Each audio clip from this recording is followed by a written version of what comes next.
Hi, and welcome back to our second video about Microsoft Teams. We started out by looking at how you could customize your notifications, and I now want to show you some tips and tricks that exist down the left-hand side of this toolbar.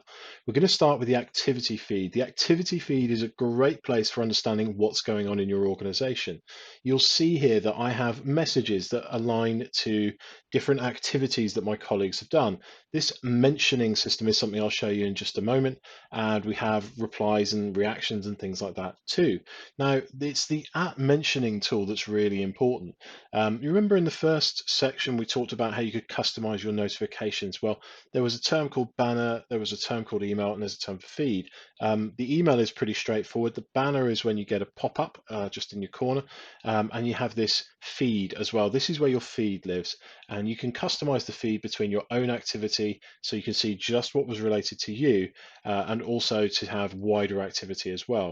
Now, something not everyone knows is that you can save messages as well. So if there is a message like this where I've been mentioned, and actually this is really important to me, and I'm worried that it might get lost, I can actually hover over here. Look, when you get over a message, you get this selection box just on the top of the message. Now, I can obviously respond with these emoji type icons.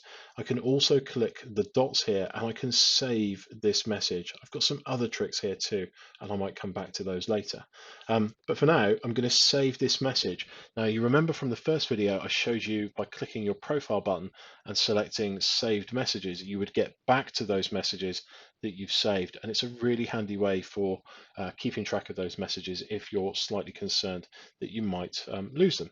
Now, the other thing is that when you send a message to somebody anywhere, if you put an at symbol at the beginning of it, it's going to prompt a list. So just as Isaiah messaged me and asked me this question, I can start to type his name here, can select him, and I can respond. And when I do that, he will get one of these at mention notifications. So if I go back to my activity feed, you saw it here, this at symbol. The at symbol indicates where you have been referenced, and it's a great way to get a little more urgency in some of the responses that you might get from your colleagues on Teams. I hope you found that useful, and I look forward to seeing you in the next video. Thanks very much.